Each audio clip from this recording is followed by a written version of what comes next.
അൽഫോൻസോ മാങ്ങ king of mangoes എന്നാണ് ഈ ഒരു മാങ്ങ അറിയപ്പെടുന്നത്. ഇന്ത്യയിലെ ഏറ്റവും സോട്ട് ആഫ്റ്റർ മാങ്ങ ഇതാണെന്ന് തന്നെ പറയാം. ഇതിൻ്റെ അരോമ തന്നെ ഇതിൻ്റെ ആ ഒരു ഫ്ലേവർ അറിയിക്കുന്ന അരോമയാണ്. ഒന്ന് മണത്ത് നോക്കട്ടെ. ഈ ഒരു മാങ്ങയ്ക്ക് അത്രയ്ക്ക് അരോമയില്ല. ഞാൻ ഇതിനു മുമ്പും അൽഫോൻസോ മാങ്ങ കഴിച്ചിട്ടുണ്ട്. ആ മാങ്ങകളുടെയൊക്കെ അരോമ എന്ന് പറയുന്നത് നല്ല അടിപൊളിയാണ്.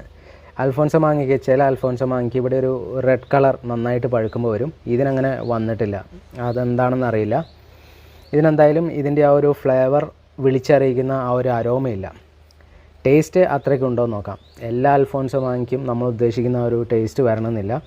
ഏറ്റവും പ്രീമിയം ആയിട്ടുള്ള മാങ്ങ രത്നഗിരിയിൽ നിന്നാണ് വരുന്നതെന്നാണ് പറയുന്നത്. ബാക്കി കുറേ സ്ഥലത്ത് ഇത് കൾട്ടിവേറ്റ് ചെയ്യുന്നുണ്ട്.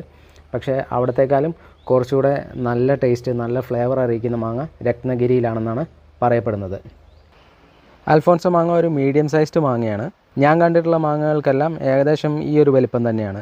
ഇതിന് മറ്റൊരു പേര് കൂടിയുണ്ട്, ഹാപ്പൂസ്. അങ്ങനെയും ഒരു പേര് ഈ മാങ്ങയ്ക്കുണ്ട്. എന്തുകൊണ്ടാണെന്നറിയില്ല, ഈ ഒരു അൽഫോൻസോ മാങ്ങയ്ക്ക് ഒരു മണ്ടൈൻ മാംഗോ ഫ്ലേവർ മാത്രമേ ഉള്ളൂ. പക്ഷേ ഒരു ടോപ്പ് ക്വാളിറ്റി അൽഫോൻസോ മാങ്ങയാണ് കഴിക്കുന്നതെങ്കിൽ അതിനൊരു ഡിവൈൻ മാംഗോ ഫ്ലേവറാണ് വരുന്നത്. നല്ല ടെംപ്റ്റിംഗ് ആയിട്ടുള്ള, പിന്നെയും കഴിക്കാൻ തോന്നിക്കുന്ന, ഭയങ്കര യുണീക്കായിട്ടുള്ള ഒരു മാംഗോ ഫ്ലേവർ. ആ ഒരു മാംഗോ ഫ്ലേവർ ഈ അൽഫോൻസോ മാങ്ങയ്ക്കില്ല.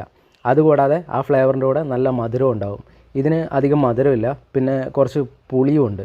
അതുകൊണ്ട് തന്നെ ഇത് ടോപ്പ് ക്വാളിറ്റിയിൽ വരുന്ന അൽഫോൻസോ മാങ്ങയല്ല. അതുകൊണ്ട് ഞാൻ ഈ ഒരു മാങ്ങ റേറ്റ് ചെയ്യുന്നില്ല. ഈ ഒരു മാങ്ങ റേറ്റ് ചെയ്ത് കഴിഞ്ഞാൽ ശരിക്കും പറഞ്ഞാൽ ടോപ്പ് ക്വാളിറ്റി അൽഫോൻസോ മാങ്ങയോട് ഞാൻ കാണിക്കുന്ന ഒരു ഇൻജസ്റ്റിസ് ആയിരിക്കും. അപ്പം ഈ സീസണിൽ എവിടെയെങ്കിലും വെച്ചിട്ട് ഒരു ടോപ്പ് ക്വാളിറ്റി അൽഫോൻസോ മാങ്ങ കിട്ടുമെന്ന് ഞാൻ പ്രതീക്ഷിക്കുന്നു. അങ്ങനെ കിട്ടിക്കഴിഞ്ഞാൽ ഒന്നുകൂടെ റിവ്യൂ ചെയ്യുന്നതാണ്.